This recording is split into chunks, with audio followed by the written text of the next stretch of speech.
Morning, everybody. TJ, Bull of the Woods. What's happening, buddy? Our camping season's over with, but you know, you guys might still be camping. I don't know. Flatbed trucker, southbound. What's happening? Jerome, what's going on? Jose, haven't been around in a while. Where you been, Jose? Don, what's going on? CB, what's happening? And Alaska Trucker, what's going on? Alaska Trucker. Still waiting for that breakfast invite, Jerry. You know what I'm saying? Wilburn Express, what's happening? I hope you are feeling better and doing well. James G, other side of the state, good morning to you. I couldn't name this coffee spot market time like Snorlord does, because then, you know, that'd be like taking content. Anthony Bressler, good morning, my friend, and how's the family doing? I haven't seen you in a while. And of course, I haven't do a lot of videos anymore, right? But hey, in this day and age, let me tell you something. If you are not using a factoring company, then you are really taking a high risk, because without someone there to check on these brokers and have lists of what brokers are double brokering and what brokers are ripping off carriers and what brokers are really not brokers, you are risking your business because you probably will not get paid. Therefore, that's why we use Thunder Funding back there on the wall. Of course, if you top and bottom, 123LoadBoard, Thunder Funding, those are the folks that we partner with, and great business people, right, to do business with.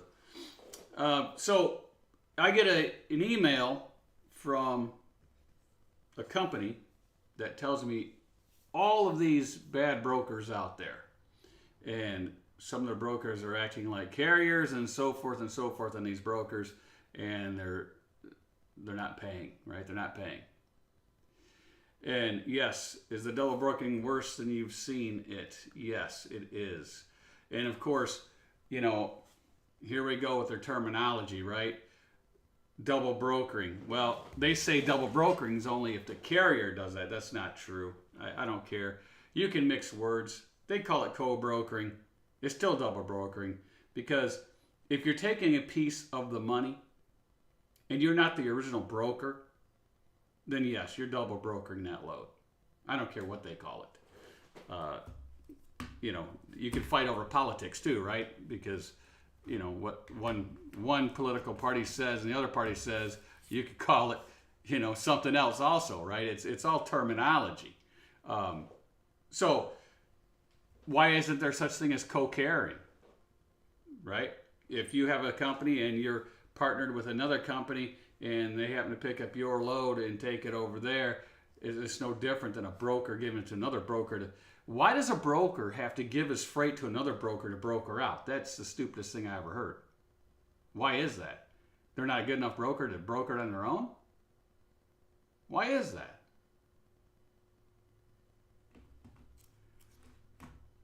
Because just like I was talking to a driver the other day, well, it's a small carrier the other day, and they got a load from a big broker, and they did the load, but they got a call from a carrier that also has a brokerage, a big carrier that has a brokerage. And they said, "Where'd you get this load from?" He told them who it was, and they wondered how that was possible. So, but that's co-brokering. Still might not be able to get your money off of that. Because, let's face it, they're not the ones with the customer. So if you have a problem, how does it get fixed? I'm still looking for an owner-operator to drive for a new contract.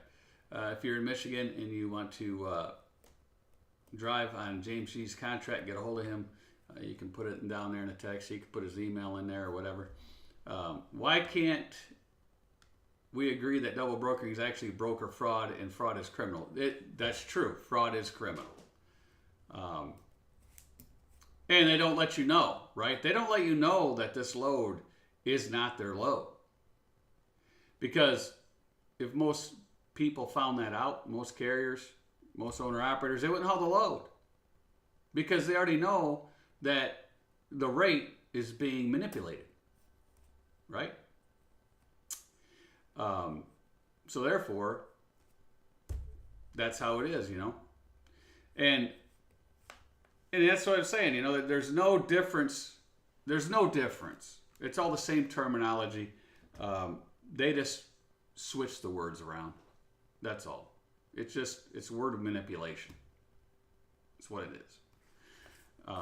CDN is going to come in here and explain, you know, what that is. But we all know, you know, yes, sometimes there could be, but that's the same thing. Sometimes there could be a broker that needs help and he has another broker friend, but that's the same thing as a carrier. What's the difference? There's no difference. No difference, because neither one of those in that situation has that customer.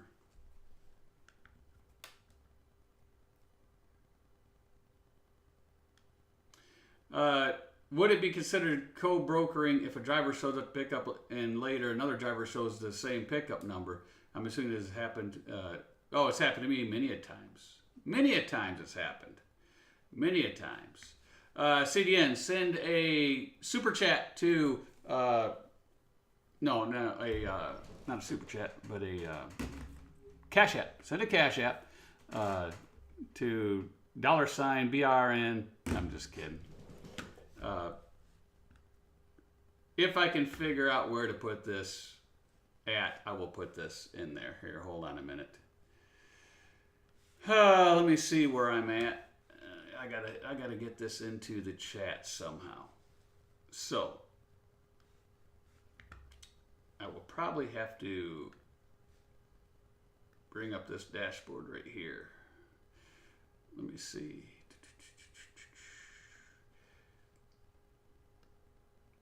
Let me bring up this.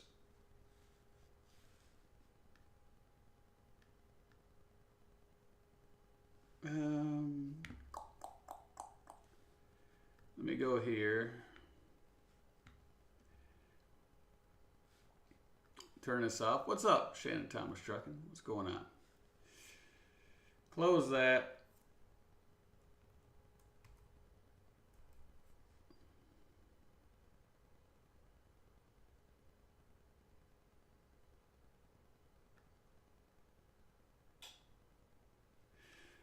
There you go, CDN. There's your link. That'll be the only time I put the link up. All right. And then that means I'm going to have to put on some goofy headphones. The things we do, right? See, CDN, the things we do for you. Oh, I could have done it over there, I guess. I guess it's over there on that side of the screen.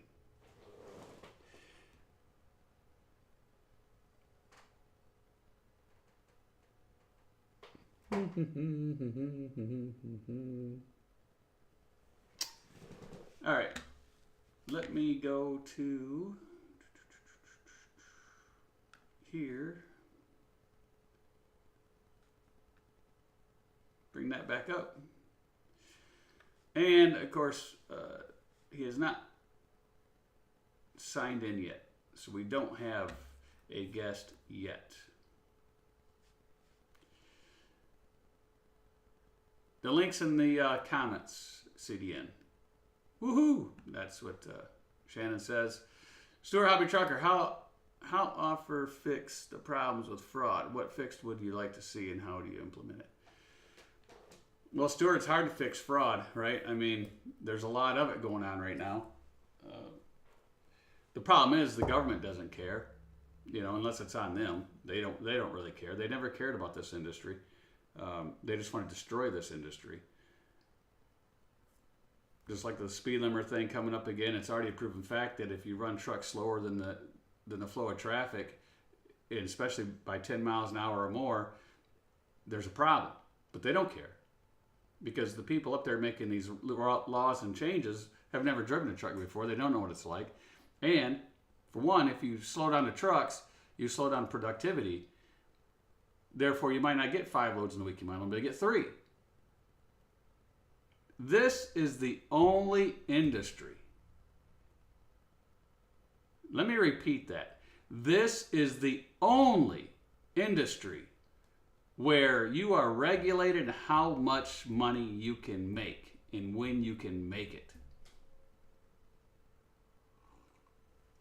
Only one. If you want to open up a restaurant, right? If you want to open up a restaurant, you can open up a restaurant. If you want to, 2 days after you open up one, you want to open up 30 more, you can go and open up 30 more. But in trucking, you cannot do that. You cannot take a brand new trucking company and say, okay, I got 1 truck, and then tomorrow add 50 more trucks. Can't do it. Can't do it.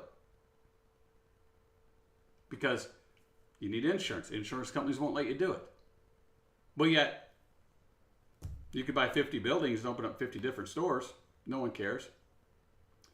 So, why is it so heavily regulated? Why do they want to keep everything like it is, like real low and hard to get going and hard to add trucks to fleets and so forth and so forth? Why is that? Why is this the only business out there that's regulated like that? Makes you wonder, doesn't it? Makes you wonder.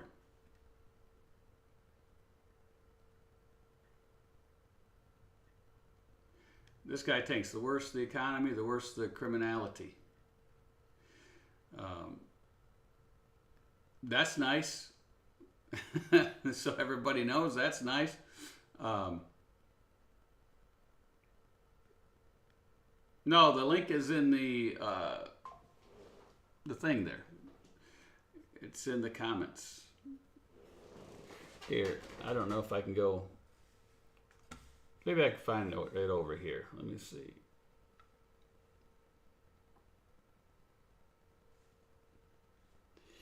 Did anybody see the link come up and scroll? It should have been in there.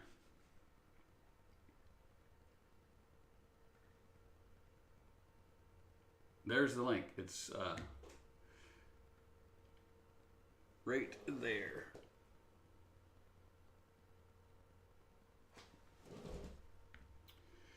Do I need to put it up again?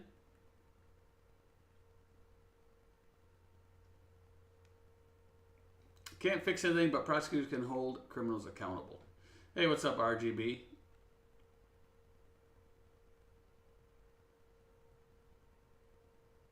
No, it's on there. Let me take a look.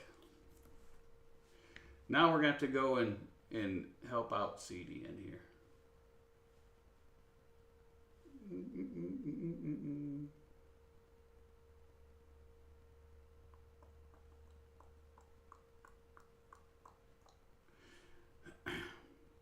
I'm trying to find. All right, let me go in. Let me bring up another browser. And let's type it in.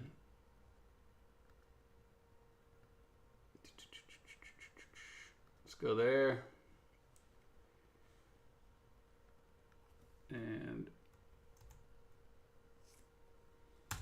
there. And I can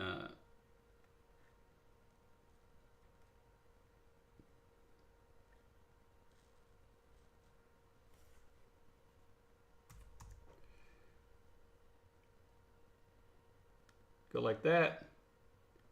Now it should be pinned to the top. CDN, it should be pinned to the top. Yeah, the regulators are out of control. Did enjoy that mother trucker video where a driver confronted a CARB representative calling him out. Yeah, so what's so funny is, you'll have brokers that, they'll do all these checks on you, right? They'll do all these checks. And then if you ask them to send you some stuff, they won't. They take offense to that. Why are you asking me about my company and how I conduct business and everything? Well, it's the same thing. It's the same story. You should have the same vetting as they do, and they should be able to answer that. And if they don't want to answer that, then that's how it is. But anyway, all right. Should we add CD in? Here, let me kick them out. CD in, we're gonna kick you out of here. Just kidding. All right, we'll add you to the right. What's going on, Rob? How's it going? Oh, it's going, man. We're having fun with terminology. Yeah. Yeah. That's what I hear. You're looking good. Oh, thanks. Yeah, I'm working remotely today. Got to do a little training. Oh. See, this is what co-work offices is about. I can give a little tour if you want, but. Well, this is what happens when you're high up in the company. I am the company, am I not? Well, yes. I mean, but this is the cheat code to having an office. Oh, there right? you go. I don't know if I can do this here. Well, yeah, just turn the camera around and then you can. Yeah, let's do that there. Oh, I don't want to. If I click back, am I going to? Don't hit the wrong button. No. Oh, he hit the wrong button. Yes, the link is there, Shannon. It is now. All right. So now, since Rob came back in, there you go. Yeah, it's a rookie move here. Oh, there we go. Okay. Go here.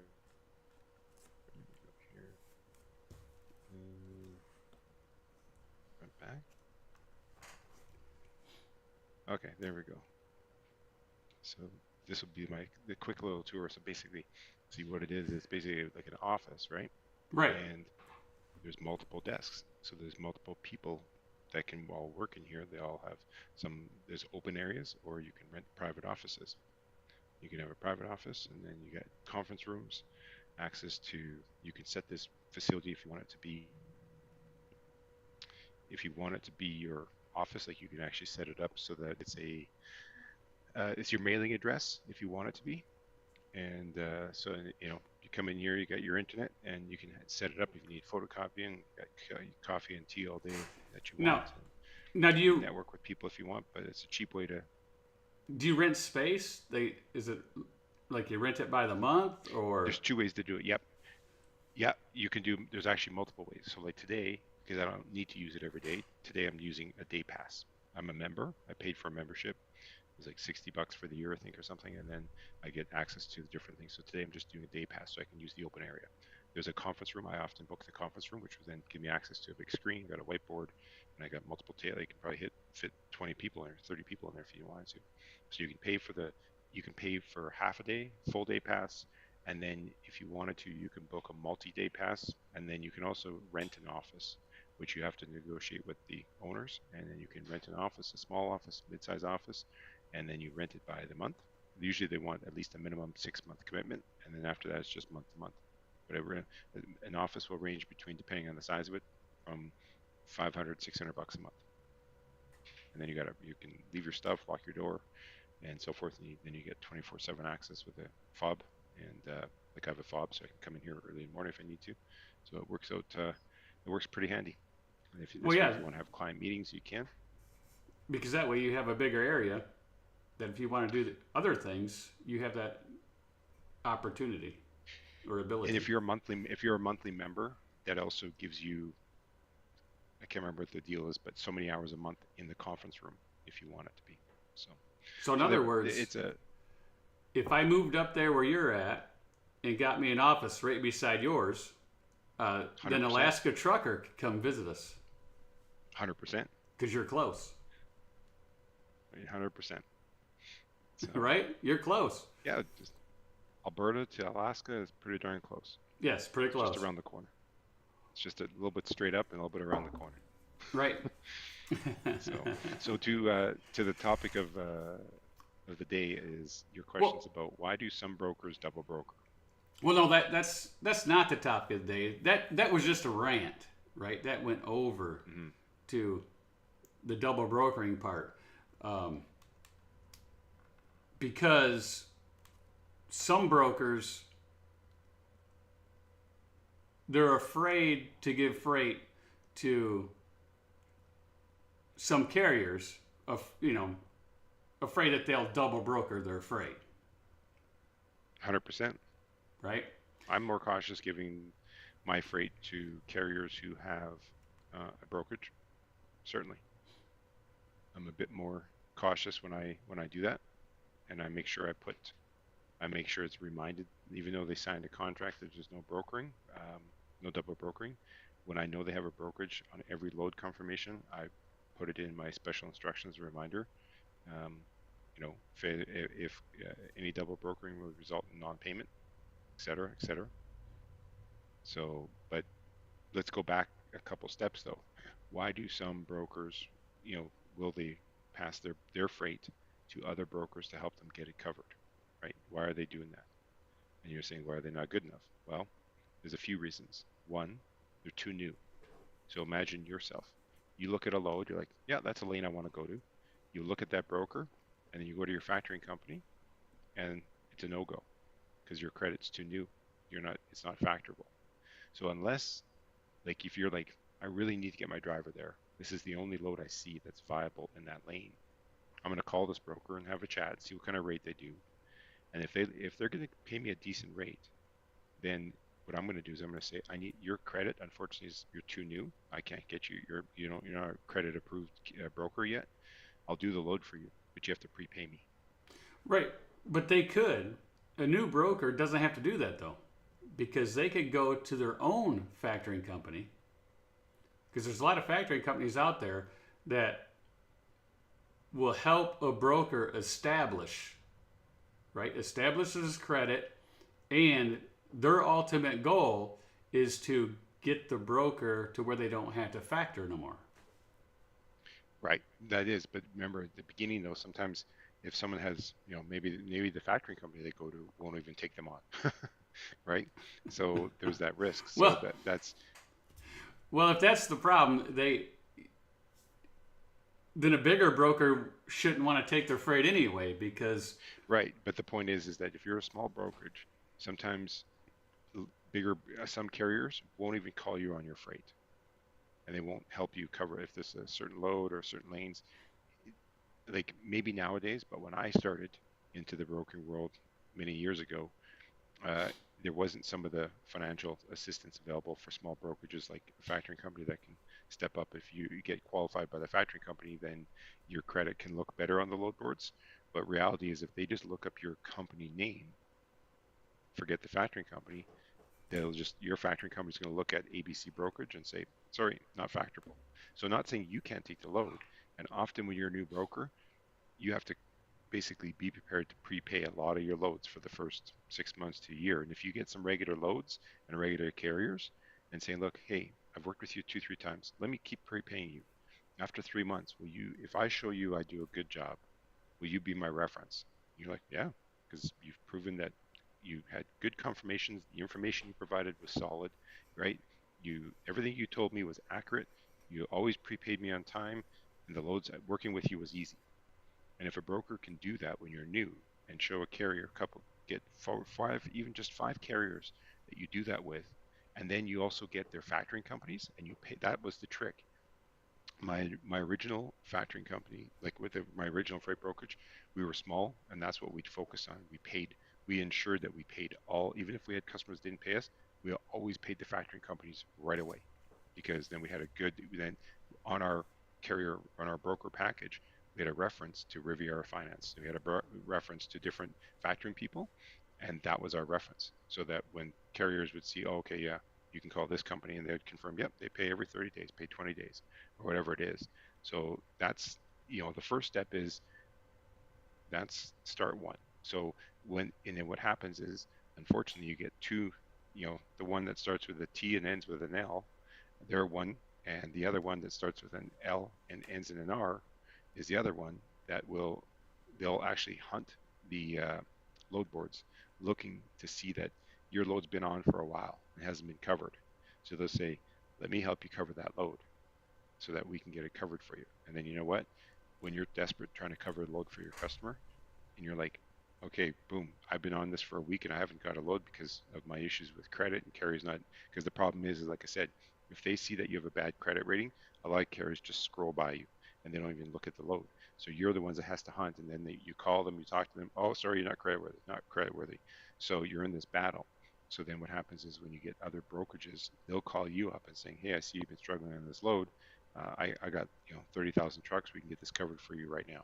So you know what? You're hungry to make money. So guess what? You end up doing it. That's one of the reasons that And you who do that. suffers is the carrier, Yeah. right? Because Yep. the freight gets, pieces of it get taken as it goes down the list, right? Well, the biggest thing I So the see is money. that the more, but also more so how the carrier suffers on the money, but also the carrier suffers on the communication. Because if I give you the information and you don't convey it exactly as I did to the carrier, and let's say that carrier that you pass it to, they rebroker it to someone else. Now there's fourth level deep. Well, the communication levels, they're Are bad. missing pickup numbers, or there's all kinds of information missing that would have been a better experience for all parties involved. And that's what sets the But stage to all this negativity. well, the big negativity is the carrier pays the price because he goes to the Yep. shipper, doesn't have the pickup number, Now he looks and like a fool. he looks like a fool.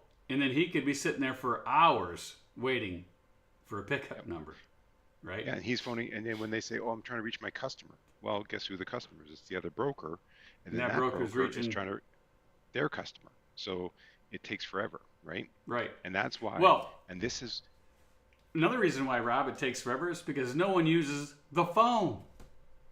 exactly, and that's where I just actually had this conversation with someone yesterday. In the world of freight, when we get issues, let's use a typical example, detention time for drivers, right? So we always say it's so frustrating. Why can't we just do detention? Like I'd say 70% of brokers pay the carriers and then they fight to get the money back and hope that they do. And then there's that 34, maybe it's 60% that will just pay the carriers if it looks legit, because I like to look at it legit. Like I just want to justify when a carrier calls me, says, hey, my driver's been there for 4 hours. I'll say, okay, what's the problem? What's he seeing? He or she seeing at the shipper or the consignee? What are they seeing as the issue? And I'll phone that facility and verify, hey, we've had the truck there for this amount of time. Is that true? Yeah, we had a problem. We were short people and we're backed up. Okay. And then, if it seems justified, because I've been in situations where carriers tried to charge time, and I talked to the crew, they're like, no, we loaded, driver did this, driver did that. After we finished loading, the driver sat in his truck for an hour and a half before he left. Well, I can't pay for that. So, but the point where I'm going with this is that in the world of logistics, when problems happen, if you have to go to, say, for example, one of the big brokerages, right? Uh, Right? uh, TQL or someone like that, um, they have to go to, they have their national account people, and then they got their operators that are booking these loads. And when a problem happens, so they have to go to these different people for approvals. Well, guess what? If you're a national account exec rep, and you're trying to charge, let's say they sent the driver to the wrong warehouse, and so the carrier wants to charge an extra $500. So you have to go to the national account rep for this approval. Well, he's so distant. He has no context of what actually really is going down. He just sees extra $500. No, I'm not paying that, but has no clue about it. So the further you are away from a situation, then it's so easy for those people to say no. Just like the owner of a company in a manufacturing facility. If you're the warehouse manager and you need a new piece of equipment, a new pallet jack or a new forklift or repairs on equipment, and you're bringing these requisitions in, they're getting turned down, then you're up with your supervisor saying, I've put in 4 of these things, we're not getting approved. Well, we don't need to spend money on that. Then all of a sudden, your supervisor comes and works in the warehouse one day and is trying to push around a broken pallet jack, or is trying to drive a forklift that takes forever because the hydraulics are shot and it's barely lifting up. And then he realizes, oh, this really sucks. And then once they get their hands in there, they realize, oh, now they're much more adapt to accept the extra charges. But the further, no matter what you do, I've seen it happen in trucking companies as well with carriers. You go, you talk to the dispatcher, and if it gets escalated up to the owner just here's some information, says no, we're not going to do that. But he hasn't been involved in all the details, because why? It's so easy to sit back when you're 2 arms away, when you're 100 feet away from the situation, and you're a decision maker, just to say no because you don't have the context. Like, right? It's so easy. But when you're in the depths of it, that's where the cusps of, it's so hard, because if you're right there talking with the driver and he's begging for money, like, man, I've been here for 5 hours, right? Shouldn't you pay me something? But yet someone else won't approve that. So that's the challenges of logistics. So, but yeah, back to the double brokering. One reason is the broker is, one, they have bad credit. Two, they're shady and they have bad reviews. So a lot of carriers are bypassing their freight, but yet they have the freight. So they end up calling on other brokerages that can help them, that will take their freight to cover it, and then they get it covered that way. Kind of I'd call that a backdoor, because they're shady and they're using other people to get their business flogged. And three, they're intentionally double brokering for the sake of trying to maybe pocket some money, and they're planning to shut their business and do a midnight run. Right. So that's my 2 cents on that particular topic there. So we're working. You're just sitting there talking. Well, I gotta get to work. I got lots on the go, and I got my freight auditor arriving in 21 minutes, so I got to freight auditor. Yeah, I have a person that works for me 20 hours a week. Oh, that comes in and basically audits you. No, I call it a freight auditor, but really what they do is they work remote. But I get together, like now it's been a few months, so I said it's time we get together, and they agreed. Is what they do is they help me track and trace loads, and when shipments have delivered, they verify the PODs for me, because my office ultimately does it, but I know what I'm looking for, because my office, like, I don't send bad invoices, right? I don't send, I make sure that there's charge, because a lot of my business is hourly. I deal with a lot of LTL freight, and LTL freight, fuel surcharges are constantly changing. Additional, like I'm constantly battling. Like, my customers have no idea how hard I work for them on the back end to make life easy for them. Where I get extra, like I get a tailgate charges, inside delivery fee charges, and I'm getting all of that taken care of for them, so they're not being billed. Well, that's what people don't understand. Paperwork is crucial in this business, right? In the proper paperwork. Right, and that's why I hire a person to help me, because the amount of volume I'm doing for a single person, like I might just be a broker agent, but the volume, like I'm doing, you see my numbers, I'm doing 1,600 loads a year by myself, which doesn't seem like a lot, but trust me, it is. And so what I'm helping is that if a customer or a carrier or my head office calls me about a load from 2 years ago, I can tell you everything about it. Why did we pay extra here? Who approved that? What was this PO? I can tell my customer. I can tell anyone about anything about every load. Right. My I's are dotted, my T's are crossed, and I don't complete a load until I'm satisfied it's 100% accurate, that I've got all of the the backups, and I'm not going to just, because my office pays me as soon as I complete it, it's paid on the next pay stub. Well, on the next commission statement, basically. But I don't do that, because then if there's changes, so I wait. So often my loads have delivered and I'm 10 days in, like I'm sitting here with a very large screen of loads that are not completed, because why? We're going through each one, and there's lots of changes and audits to it. Well, before you leave, here's one big mistake the single owner operator with his own authority makes when he comes from a big mega carrier, is that he'll go to the receiver, and let's say there's 12 pages to the bill. They give him back page 3 signed. Well, if he's with a mega carrier, he just send that in. Doesn't matter, he gets paid. But when you're on your own, the broker's going to want all 12 pages. I equate it to this way. Here are the two things I'll share. One, if you think about the life cycle of a bill of lading, I realize it's like, our world is not perfect and we can't always get it. But if you think of it this way, if you don't know much about bill of lading management, here's what if you can hone this in, you're golden. You're 10 steps. If you want to make yourself different than anyone else, if you understand this, you're going to set yourself apart. Number one, when you arrive at a shipper, there's a bill of lading. So the shipper signs saying we're loading said number of pallets that contain said number of pieces.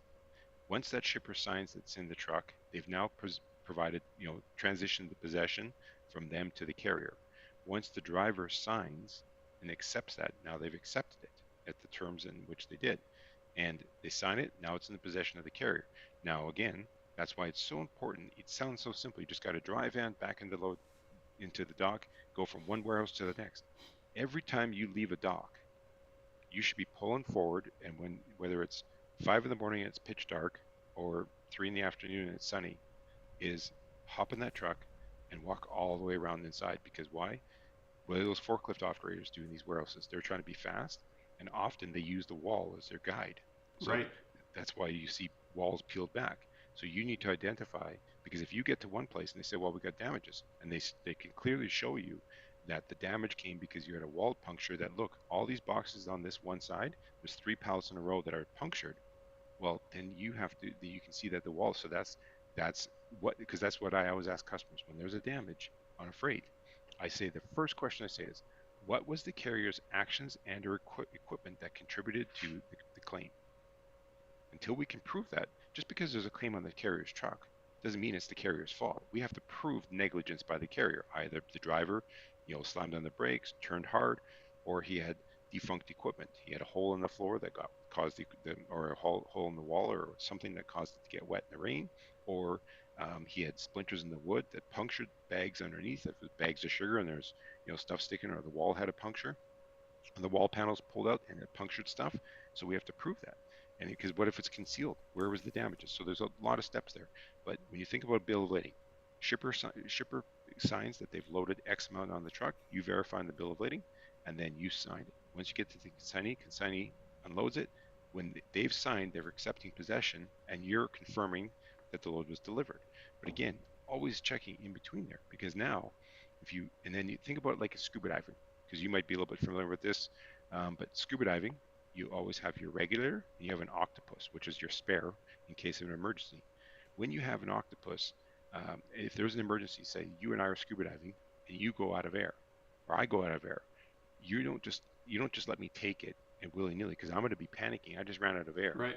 And you're gonna, I'll be panicking. I just got to plug in my phone here, and so what do you do in scuba diving? What are we taught in scuba diving? You control the octopus one. You don't just hand it to the person. No, you hold on to their vest, and you hold on to the regulator. You control it. If they start panicking, you pull it away from their mouth and you push them away until they calm down. Then you bring it back, right? So just like a shipper, sometimes in certain situations, there's ways to be tactful and professional, but to politely say to the shipper, hey, unfortunately, the regulations, because even if you're the owner operator, if you're the MC holder, you're one truck carrier, they don't need to know the difference. You just say, oh, my operations team requires that we get all copies of the bill of lading, Right. for auditing purposes. Because if you don't, go ahead. Here's what I tell them. If they don't want to give you all of them, they say, no, we keep these. Then you say, well, can I please take a picture with my phone? That's right. Of the bills, and you can keep whatever you want. Because once you have that scanned copy, that's good enough. Well, the other trick of the trade is, before you go to the consignee, take a picture of all those. Right. pages. That's what I There's tell 12 my pages guys. that you're bringing in. So, because what may happen is, they may not sign all 12 pages, right? Because half of them might just be packing slips. There might be the master bill of lading, and then the packing slips behind it, which can be 10 pages long. So you want to, at that point, take the pictures in advance, and then whatever they get signed. If you think that the other pages should be signed because you have a copy, say, oh, actually, you should be signing pages 1. Because what if the bill of lading is 3 pages and then 6 pages of packing slips? So you got to say, well, actually, I need all 3 pages signed, right? And then you take those, and then at least you got the pictures. And then you can see what you get back from the shipper. The consignee, if you're like, nah, this doesn't look right, you can go back inside. Again, it's I know it's a pain, but if you don't want to have any money held back from you, you got to go through these steps. And it only takes a few seconds to take a picture of all the bills, and that way you have them. That way, if you only get back 1 out of 4 pages, you just open up your scanning app, and you take the one that's signed, and you put it in place of the one that's not, then you have all the copies. And here's my little, this is what I've been doing for years, is when you get every load, whether you use a TMS, preferably you do, but even if you don't, if you use OneDrive through Microsoft or Google Drive or Dropbox, have some kind of a cloud storage system, because you can, it's on your phone, it's on your laptop, it's on your tablet. Each year you put in, say right now we're in 2023, my first I put 1-January, and then I put underneath, I put active, or just, you can keep it simple. I'll just make it for, as if you're an owner operator. I just say January, and if you have a load number, put the load number, create a new folder in January called, trip 17546. And all you do is you open up that folder, you put a copy of the load confirmation you got from your dispatcher, any documents from the dispatcher, any documents from the shipper, any documents from the consignee, put them all in there.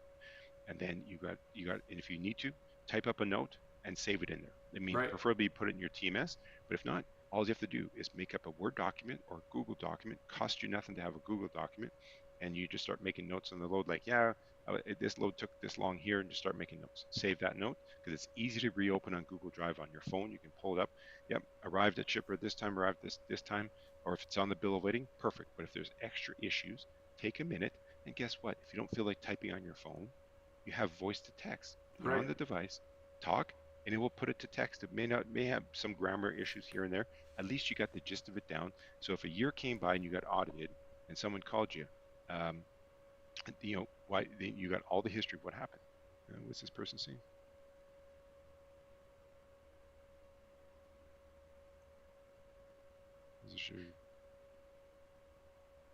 Well, okay, this person here, Jose.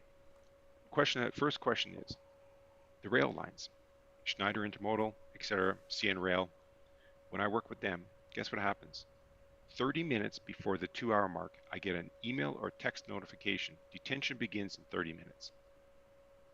And when I do that, I call my shipper, and then from there, I say, we have to start paying the driver in 30 minutes. Sometimes they say, well, it is what it is. We're short-staffed, or our forklift's down, we're super behind, so we'll pay it. And other times, guess what happens? In 15 minutes, I find out the drivers, they're loaded and on their way. So if drivers are sitting at docks for 4 or 5 hours, who have you called? At 30-minute mark, if you're an owner-operator, you should be emailing the person that you got the load from, so that's your dispatch. If your dispatcher does not email the broker or the customer, whoever they got the freight from, well, that's on them. But if you own your company, if you're the motor carrier, you email the broker or the customer you got the freight from 30 minutes before. 30 minutes detention begins, and then after that 30 minutes detention, that you send another, but add some context. Hey, I've been here, I checked in, there's 15 trucks, they seem to be disorganized today, or their forklift is down, they told me they're short-staffed, whatever the case is. Put some context. And you better read the rate cons, because a lot of them will say that they have to be notified in 30 minutes before it starts to qualify on some rate cons. That's in there as well. So and the other thing is, what I did is every hour. So if you got 2 hours, when there's 1 hour to go, I'll message the broker and say, still not at the dock. Detention starts in an hour. Yeah. And then at the 30-minute mark, you do it again. But at least if you do it at the hour mark, you give the broker time to contact that shipper or his customer, and maybe they can get you in and get you out. Yep. And so that's where, there's so, there's communication. So much, and it's so much in this industry, and that's why having a TMS is so valuable. Even if it's not just for the financial reports that it can offer, more so is that you start to put in, like, if you guys talk about it, you mention it, but Steve does it all the time. He'll see a load posted. Oh, that's going to be this product at this warehouse. If you've been around the block more than once, you know some of these shippers, you know their habits. So if you get to a shipper and you found out that, oh, actually you're supposed to enter from the west side of the building, you put a note in your TMS. So this way it's a reminder, hey, next time I go up there, I need to enter from the west. And sometimes and hey, as a power tool for owner operators and carrier and drivers or dispatchers, apologize to a shipper that if you like the broker, you share that knowledge. Sometimes if you didn't like the broker, you have that knowledge, because Steve has talked about it, you've talked about, where all of a sudden the load is, the next week you're booking the same load with another broker. So sometimes if you know that shipper frequently goes through different brokers, then I would hold that Any nuggets of knowledge you have about that shipper, keep it close to your chest. And then when you need to, when the shipper's trying to be, a new broker comes along, and you're like, oh, here we go again, and he's trying to be really cheap, you can say to them, well, I've done 15 loads. How many have you booked before? And I can tell you the following here. Here's what I'll do for you. I'll show you the following. And if if you're telling me that this place loads in 1 hour, you pay me the price based on what I said, and I'll do this for you. If you get me in and out an hour, I'll deduct 150 bucks from this load count. You can take 150 bucks off if I get there and I'm loaded and in and out in that 1 hour time slot, like you said. But I know it's not. I have been there 10 times, and it's always 3 to 4 hours. So I want this rate, otherwise I can't take the load. Okay, I'll take it, right? Yeah, that's like we use a TMS, right? So we use Axis, and it has capabilities to email the broker. As long as the driver does what they're supposed to do and say they arrived, the broker gets the email, knows that the truck's there at his customer, what time he's there. Then when he departs, it lets the broker know that he departs. Yep. Right? Exactly. But it also timestamps when he's there, when he's left. Therefore, for detention, there is a timestamp trail. And also with those TMSs, usually there's two types. The automated way, where if the driver does it, but there's also the, hang on one second, I think my person's here. All right, we'll let you go. Yeah. Go take care of business, Rob. Yeah. Oh, that's yours? All right, thanks. Okay, thanks. Thanks for coming and seeing okay. Okay, good stuff. Thanks so much. See ya. Have a good day, guys. Bye. All right, so there goes CDN. Let's get back to business. 123LoadBoard. Here it is. In person load availability for van. The load availability is looking good this week, although we all know rates are in the tank. But if you look at the green areas, this is where you will do the best business for your business. If you're out in here, unless you have contacts or some dedicated freight opportunities, you could suffer a little bit. But if you go to one of these areas, because it's a good paying load, always check there and see what's coming back or what's going within a 2 or 3 state region for like a regional haul. All right, we could take a look at some loads. So I'll click the Find Loads, and